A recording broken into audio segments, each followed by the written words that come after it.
सौतेली माँ क्यों ऐसी होती है। एक नगर में कोई मनुष्य रहता था। कुछ समय के बाद उसकी पत्नी मर गई। उसकी लड़की का नाम टॉम था। एक दिन उसने दूसरा विवाह कर लिया। उसकी सौतेली माँ बालिका से स्नेह नहीं करती थी। पूरे दिन काम करके भूखी बालिका सो जाती थी। सौतेली माँ की भी एक कन्या थी जिसका नाम काम था। कुछ दिनों के बाद उसके पिता की मृत्यु हो गई। अब तो टॉम नामक कन्या की दुर्दशा होने लगी। यद्यपि पिता का एक विशाल भवन था, किंतु बालिका एक छोटे से कमरे में रहती थी। अन्य कक्षों में वह प्रवेश भी नहीं कर सकती थी। घर का सारा काम भी वही करती थी। सारा काम करने से वह कमजोर हो गई थी, परंतु किसी को कुछ भी नहीं कहती थी।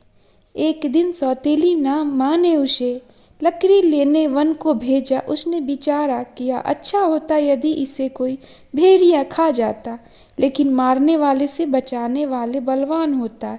सौतेली माँ के दुख का एक कारण यह भी था कि टॉम नामक कन्या सुंदर होते जा रही थी।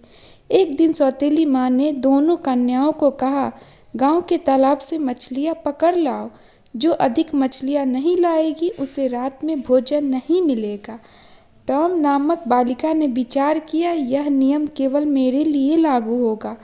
उसने प्रातःकाल से शाम तक अपनी टोकरी मछलियों से भर ली। भरी हुई टोकरी देखकर काम नामक बालिका ने कहा, हे बहन, तेरे मुख पर धूल लगी है, इस सरोवर में स्नान क्यों नहीं कर लेती।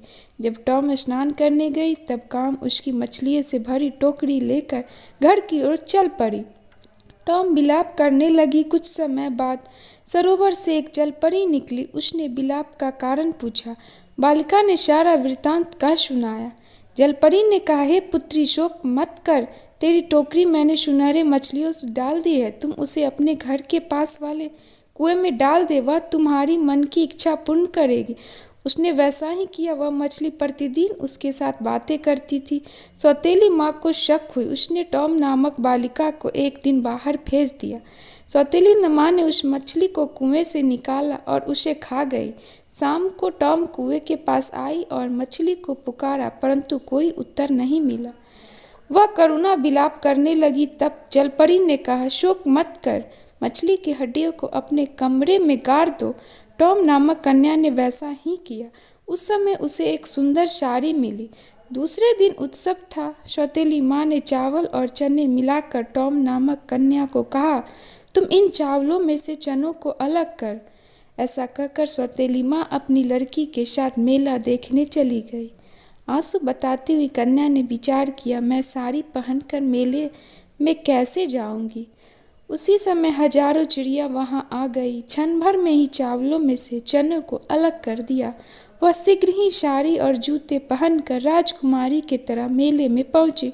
उसे आई देखकर काम नामक बालिका ने माँ के कान में कहा, यह बालिका जो राजकुमारी जैसी लग रही है, क्या यही टॉम है। सौतेली माँ ने देखकर टॉम डर गई। बालिका भय के कारण भागने लगी। उसका एक जूता वहीं गिर पड़ा। एक राजपुत्र उस जूते को देखकर मोहित हो गया तथा उसने सैनिकों को आदेश दिया, कुमारी को राजभवन में लाओ। सैनिक ढूंढकर उसे वहां ले आए।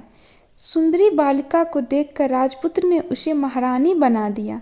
यह देखकर सौतेली माँ बहुत दुखी हुई। एक दिन पिता के श्राद्ध में टॉम अपने पिता के घर आई। ऊपर से प्रश्न सौतेली माँ ने कहा, पेड़ से नारियल के फल तोड़कर याच को बांटो।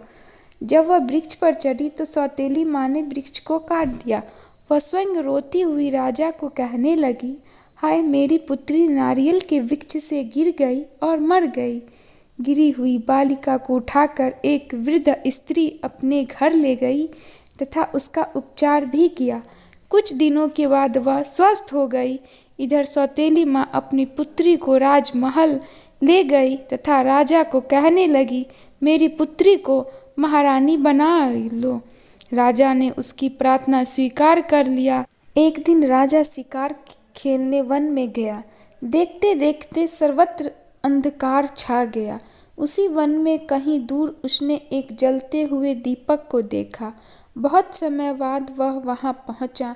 राजा ने कहा, मैं यहाँ रात्रि में विश्राम करना चाहता हूँ। वृद्ध स्त्री ने राजा का स्वागत किया।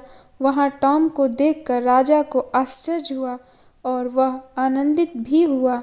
महारानी के मुँह से सौतेली माँ के द्वारा किया गया सारा वृत्तांत सुनकर राजा कुपित हुआ और सैनिकों को आदेश दिया कि महारानी की सौतेली माँ और उसकी पुत्री को कारागार में डाल दो। कारागार में पड़ी सौतेली माँ ने विचार किया, भगवान के। सो गाइस, कैसी लगी आपको ये कहानी? प्लीज़ कमेंट करके बताएं। आशा करती हूँ अच्छी लगी होगी। और जो मेरे चैनल पे नए हैं, प्लीज़ मेरे चैनल को सब्सक्राइब करके जाएं। मेरा वीडियो देखने के लिए आपको बहुत बहुत धन्यवाद।